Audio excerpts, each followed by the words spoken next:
이재명 대통령이 비거주일 주택자의 장기 보유 특별 공제와 관련한 일부 언론 보도에 대해 명백히 모순되는 기사라며 정정을 요구했습니다. 이 대통령은 SNS를 통해 자신의 발언을 인용해 놓고도 정반대 취지로 해석한 보도 내용을 직접 비판했습니다. 대통령은 비거주일 주택도 주거용이 아닌 투자 투기용이라면 장기 보유에 따른 세금 감면은 타당하지 않다는 자신의 기존 발언을 거론하며 이 표현 자체에 이미 갭투자용이 아니라 주거용인데 직장 등 불가피한 사유로 일시 비거주하는 경우는 제외된다는 뜻이 분명히 담겨 있다고 밝혔습니다. 그런데도 해당 기사에서는 같은 내용을 인용한 뒤 다시 투기용이 아니고 직장 자녀 교육 등으로 일시 거주하지 못하는 사람은 어쩌란 말이냐는 식으로 문제를 제기했다는 것입니다. 이 대통령은 이를 두고 기사 안에서 이미 설명된 내용을 다시 반대로 문제 삼고 있다며 몰라서 그러는 것이냐, 알면서 그러는 것이냐고 지적했습니다. 결국 대통령이 문제 삼은 핵심은 실수요 목적의 1주택자가 직장 이동이나 자녀 교육 등 불가피한 사유로 일시적으로 거주하지 못하는 경우까지 장기 보유 특별공제 대상에서 배제하겠다는 뜻이 아니라는 점입니다. 즉, 대통령 발언의 취지는 투기성 보유와 실수요 보유를 구분하자는 것인데 일부 보도가 이를 왜곡해 실수요일 주택자까지 불이익을 받는 것처럼 해석했다는 비판입니다. 한편 정부는 같은 날 다주택자 규제 강화 방침도 내놨습니다. 오는 17일부터 다주택자와 임대사업자가 보유한 수도권 규제지역 아파트 담보대출의 만기 연장을 원칙적으로 제한하기로 하면서 실수요일 주택자는 보호하고 투기성 다주택 보유는 조이겠다는 정책 기조를 분명히 했습니다. 이경부 장관님, 네. 말씀 도중에 아마라는 표현 2번 하셨거든요. 예. 아마 없습니다. 아마 없습니다. 알겠습니다. 아마가 아니고 이게 지금 저는 정책의 신뢰나 예측 가능성이 정말로 중요하다고 생각하는데 예를 들면 이게 4년을 유예한 게 아니고 1년씩 3번을 유예해 온 거예요. 1년 이번에는 끝이야. 또 가가지고 또 이번엔 진짜 끝이야.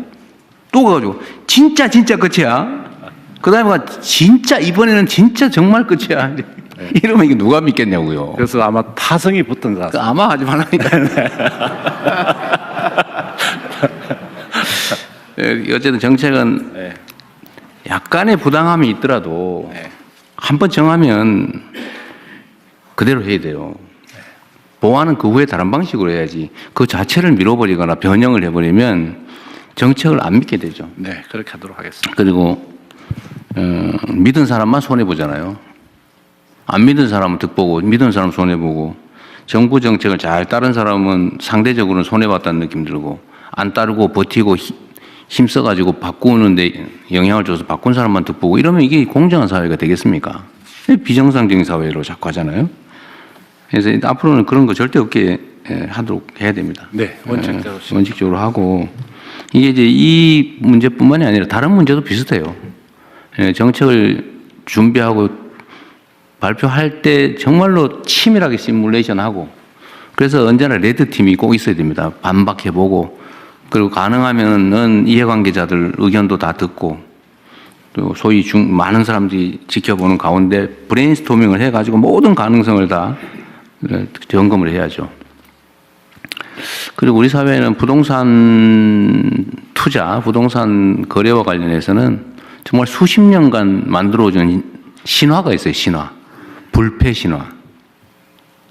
그리고 여기에 또 너무나 많은 사람들이 또는 힘 있는 사람들이 이해관계를 갖고 있기 때문에 정책 변경이 너무 쉬워요. 그래서 사람들이 그렇게 믿게 된 겁니다.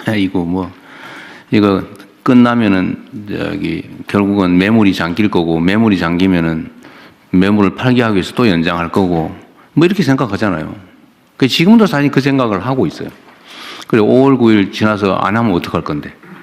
버티면은 언젠가는 집 거래를 하기 위해서 또 뭐 풀어주겠지. 이렇게 믿잖아요. 그래서 이 가능성을 원천적으로 봉쇄해야 됩니다. 그래서 제가 그 말씀을 드리는 거예요. 대한민국의 부동산 이 문제는 정말 이 사회 발전을 통째로 가로막는 아주 암적인 문제가 됐어요. 부동산 거래하는 사람이 나쁘다는 얘기 아닙니다. 그건 시스템이 사회가 그렇게 허용하니까 그렇게 하는 거예요. 근데 그 정책을 제대로 못 만든 또는 의지를 갖지 않은 그 결정권을 가진 권한을 가진 사람이 문제인 거죠. 최소한 국민주권 정부에서는 그렇게 하지 않는다.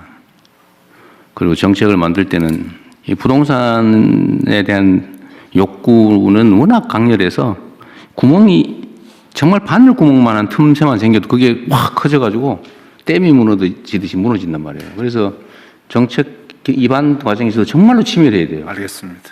완벽하다 싶을 정도 치밀해야지 아마 이렇게 하면 안 돼요. 네, 알겠습니다. 그 절대 안 돼요. 아마. 예? 0.1%가 안 돼요. 완벽하게. 그래서 이 정책의 신뢰, 안정성이 꼭 담보돼야 되겠다. 그 말씀 드리고요. 그러면은 이번에 매물 잠기면 어떡할 거냐. 버티는 게 이익이냐, 아니냐. 이것도 합리적으로 판단해야죠. 지금 뭐 일부에서 정부에 관계된 사람들 중에 다주택 있는데 니그부터 먼저 팔아라고 시켜야 되는 거 아니냐 이렇게 얘기하는데 저는 이것도 문제가 있다고 생각합니다. 제가 예를 들면 누구한테 이거 팔아라고 시켜서 팔면 그거는 그 정책이 효과가 없다는 뜻이에요. 제발 팔지 말고 좀 버텨줘 라고 해도 팔게 상황을 만들어야죠. 그 시켜서 억지로 파는 거 의미 없어요. 아, 파는 게 이익이다. 지금 다주택을 해소하는 게 경제적으로 이익이다라고 합리적 판단이 가능하게 제도를 만들어야죠. 그런 제도를 만들 권한이 없거나 제도적 장치가 부족한 게 아니잖아요. 할 거냐 말 거냐만 남는 거지 얼마든지 할 수 있지 않습니까? 다만 이제 정치적인 정무적인 문제가 남겠죠. 그런데 대한민국에서 이 부동산 투기, 부동산 불로소득 공화국이라고 하는 것을 시정하는 것만큼 중요한 국가적 과제가 어디 있겠습니까? 그 이번에 안 하면 완전히 잃어버린 20년 뭐 이렇게 돼가지고 나라가 정말 심각한 위기에 처할 때, 즉 풍선이 터질 때까지는 그냥 그대로 쭉 달려갈 가능성이 높아요. 지금이라도 막아야죠. 그래야 피해가 최소화됩니다. 지금 단계에 할 수 있는 최선을 다하는 거고, 버티는 게 손해인 걸 설계를 해야죠. 네. 그거 할 수 있잖아요. 그죠? 네. 지금 규칙 따라서 하는 게 현실적으로 이익이라는 객관적인 믿음을 만들어야죠. 네. 그래서 이번에 또 했더니 또 안 되더라 이러면 이 앞으로 남은 4년 몇 개월 이 국정을 이끌 수가 없습니다. 그래서 반드시 이번에는 완벽하게 합리적으로 공정하게 제도를 설계하고 집행을 하도록 준비를 하시기 바랍니다. 네.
벗어나 숨겨진 위험까지 점검하고 대응 방안을 꼼꼼하게 마련해야 됩니다. 필요한 경우에는 100조 원 규모로 마련되어 있는 시장 안정 프로그램을 적극적으로 확대하고 정부와 중앙은행 차원의 추가 조치도 선제적으로 준비해야 되겠습니다. 특히 어려운 시장 환경을 악용해서 부당이익을 취하려는 세력에 대해서는 엄단하고 특히 이번 상황을 계기로 우리 자본시장의 체질 개선을 위한 개혁과제도 속도감 있게 추진해 나가면 좋겠습니다. 언제나 말씀드리지만 위기가 곧 기회입니다. 객관적 상황은 우리만 겪는 것이 아니라 모두가 함께 겪고 있는 것이고 결국은 이런 상황에서 어떻게 대비하느냐, 대응하느냐에 따라서 다음이 결정이 됩니다. 에너지 수급과 가격 불안 상황이 엄중한 만큼 이에 상응하는 비상한 대책도 필요합니다. 전략적 협력 국가들과 공조해서 호르무즈 해협을 경유하지 않는 대체 공급선을 신속하게 발굴하면 좋겠습니다. 정유사와 주유소의 담합, 또 매점, 매석, 사재기 등 불법 행위는 철저하게 단속하고 위반할 경우 그로 인해서 생길 이익의 몇 배에 해당되는 엄정한 제재를 가할 필요가 있습니다. 최근에 과도하게 인상된 석유 제품에 대해서는 최고 가격 제도를 신속하게 도입하고 과감하게 시행해야겠습니다. 에너지 가격 상승으로 인한 물가 부담은 서민들에게 가장 먼저 또 가장 크게 돌아간다는 점에서 세심하고 실효성 있는 대책을 마련해야 됩니다. 이번 중동 지역 위기가 장기화될 경우에 실물 경제에 미치는 파장이 클 수 있으므로 전방위적인 수단을 통해 철저하고 치밀하게 대비해 주시기 바랍니다. 위기는 언제나 힘들고 어려운 서민들에게 더 큰 어려움을 가중시킵니다. 우리 국민들께서 겪는 일시적인 고통이 최소화될 수 있도록 최선을 다해 주시기 바랍니다. 이상입니다. 이후 안건보고 및 토론은 비공개로 진행됩니다. 언론